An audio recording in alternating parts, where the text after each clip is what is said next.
Bonjour à toutes et à tous. Je me faisais une joie d'intervenir le 6 mars dans le séminaire de Raffaele Carbone, le séminaire Mocho, et de le faire dans le cadre prestigieux et symboliquement chargé de sens pour la collaboration entre nos deux pays de l'Institut français de Naples. Alors, les circonstances en ont malheureusement décidé autrement, mais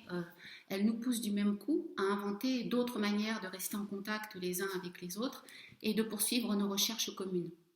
C'est pourquoi, avec Raffaele, nous avons décidé de préparer cette petite vidéo dans laquelle je vais vous présenter mon parcours, la genèse et les principales caractéristiques de mon programme actuel de recherche sur la formation du canon en histoire de la philosophie moderne, afin de constituer quand même une base de discussion entre nous. Alors, depuis le début de mes recherches, je travaille sur les questions que pose l'étude du cartésianisme, entendue en deux sens que l'on confond généralement. Tout d'abord, la doctrine de Descartes et des cartésiens. Ensuite, la catégorie historiographique et ses usages polémiques. Dans ma thèse, j'ai étudié les interactions entre philosophie première et physiologie chez Descartes et Malebranche, en apportant une attention toute particulière à ceux qu'on a appelés, au XIXe d'ailleurs, les petits cartésiens, comme par exemple Régis, Cordemoy, Laforge, Clarselier, Jolinx, et en défrichant aussi un important corpus médical, Sylvius, Harvey, Plempius, Borelli, Willis, etc. En combinant une méthode de microanalyse structurale qui est classique en histoire de la philosophie et une méthode d'étude des réceptions attentive à la singularité des emprunts, des déformations, des contextes et aux effets en retour de ces réceptions sur le corpus d'origine, je suis parvenue à deux principes méthodologiques qui ont ensuite fondé toute ma recherche. Tout d'abord, une conception impure de la philosophie, ouverte au savoir positif et en particulier pour ce qui concerne mes recherches à la physiologie, et une désessentialisation des auteurs, des catégories. La fécondité de ces deux principes s'attestait particulièrement dans le cas de Descartes,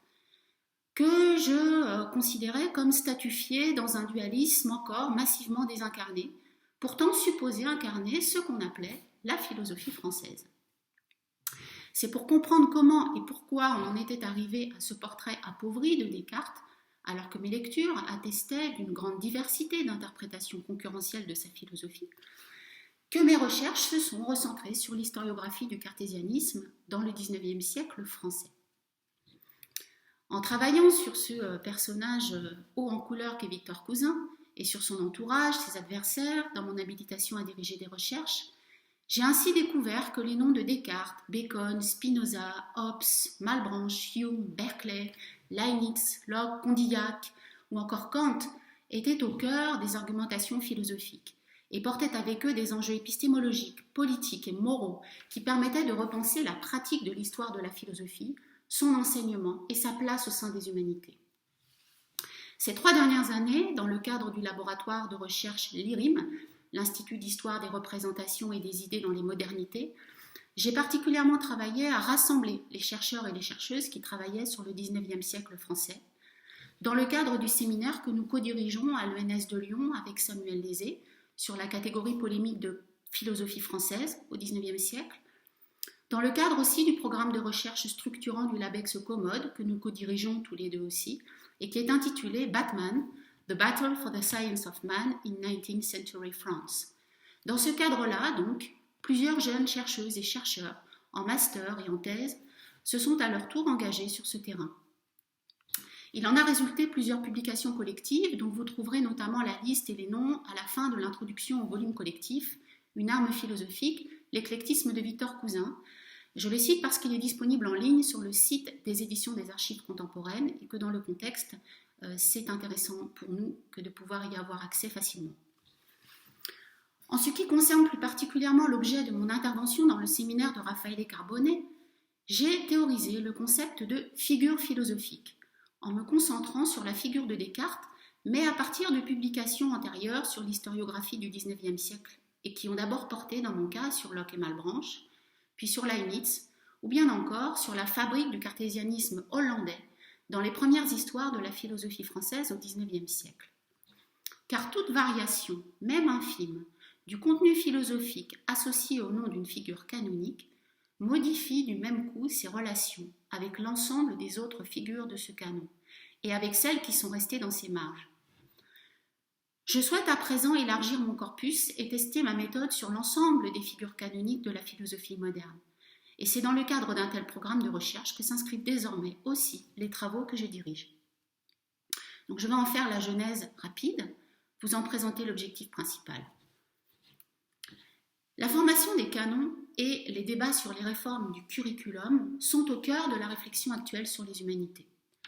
Depuis les années 60 et d'abord en littérature, les études féministes et postcoloniales ont bien montré pour quelles raisons le canon philosophique peut aujourd'hui être critiqué.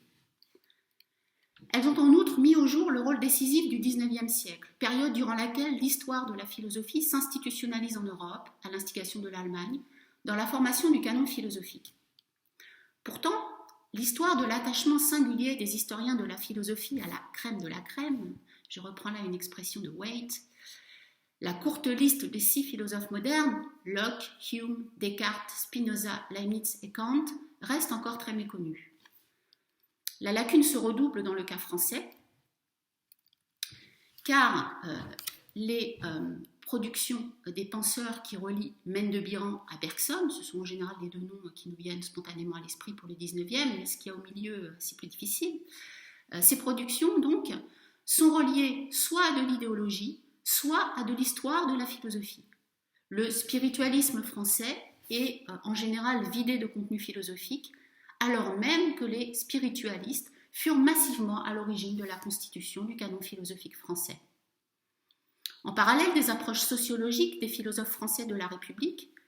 oubliant parfois des statures philosophiques aussi décisives que celles de Condillac dans leur Networks of French Philosophers, en parallèle des histoires de la psychologie du XIXe siècle qui laissent souvent de côté l'historiographie philosophique,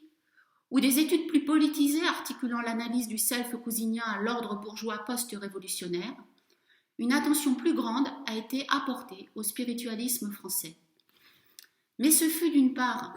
de manière décisive certes, pour mettre au jour les processus d'instrumentalisation, d'occultation et de réduction des philosophies matérialistes surtout, et je voudrais citer ici les travaux d'Olivier Bloch, Patrice Vermeuren, Pierre Dahled, Carlo Borghero, Renzo Raggianti notamment, donc tous ces processus constitutifs du canon contemporain. Et ce fut d'autre part pour insister sur la dimension éclectique de ce spiritualisme, alors compris comme philosophiquement constitué d'emprunts étrangers écossais et allemands. La nature philosophique propre à ce spiritualisme français du XIXe siècle reste donc à étudier.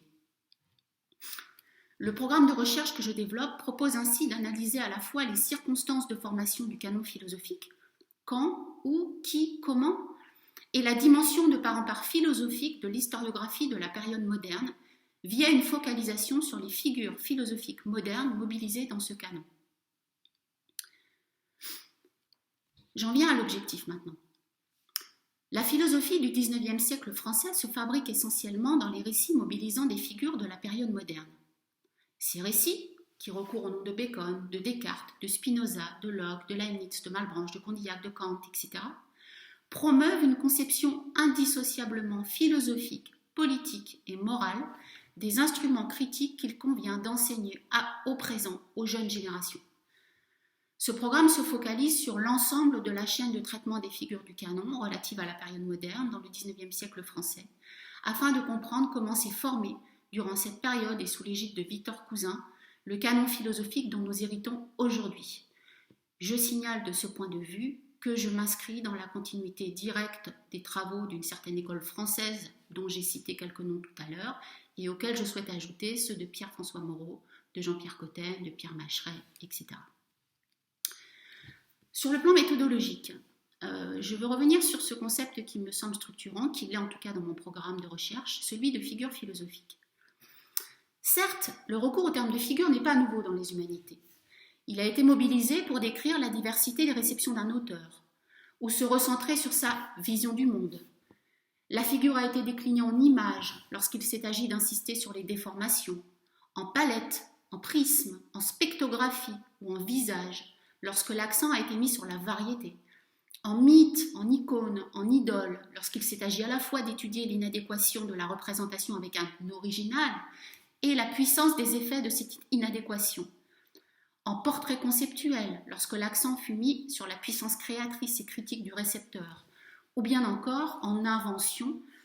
lorsque l'enjeu était d'en faire une nouvelle catégorie d'analyse opératoire en dépit de son détachement d'avec un ancrage historique originel, et d'en étudier les différentes réinventions d'un publicity nickname ou d'un cultural hero au cours de l'histoire. Mais d'une part, le terme n'a jamais été traduit en concept opératoire susceptible de rendre raison de l'ensemble de nos pratiques d'historiens de la philosophie. Une des explications réside sans doute dans le souci des historiens de la philosophie de ne pas réduire l'auteur sur lequel ils travaillent à une grandeur, à une figure ad hoc, voire un super-héros, pour reprendre une expression de Daniel Garber, sous peine de sortir de l'histoire de la philosophie elle-même et d'entrer dans l'histoire culturelle, celle que pratique Stéphane Van Damme par exemple, ou dans une histoire philosophique des idées, telle que l'a promue François Azoulay, ou dans la philosophie analytique.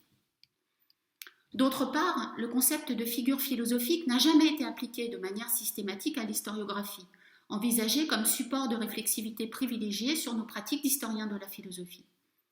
Cela tient sans doute là aussi aux représentations topiques de l'historiographie comme déficientes à la fois sur le plan historique et sur le plan philosophique pour produire une représentation fidèle des auteurs et des thèses engagées. En définissant la figure philosophique par sa plasticité, un noyau dur philosophique précis, une sorte de philosophème en somme, et par les relations de famille qu'elle entretient avec les autres figures du canon, ce programme de recherche entend mettre au jour le contenu philosophique de l'historiographie du XIXe siècle français. Il entend revitaliser notre réflexion sur le canon philosophique contemporain et diversifier nos pratiques d'enseignants notamment, en élargissant notre conception de l'histoire philosophique, ou de l'histoire, de l'histoire philosophique, de l'histoire de la philosophie elle-même. Alors, je vous propose de vous envoyer le texte écrit de la communication que j'avais préparée. Ce sera plus simple que de prendre du temps à vous la lire par caméra interposée. Et je serai très heureuse de pouvoir agir et interagir avec vous ensuite par mail, par d'autres moyens que le contexte nous pousse à inventer à ce sujet. Je joindrai également la référence d'un article paru dans le British Journal The History of Philosophy, dans lequel j'applique cet outil à l'étude comparée des historiographies de Victor Cousin et de Joseph-Marie de Gerando. J'espère que les circonstances nous permettront bientôt de redonner à la recherche, ancienne, importante et extrêmement féconde entre nos deux pays, une dimension plus incarnée. Je vous dis à bientôt et comme disait Spinoza, chaoté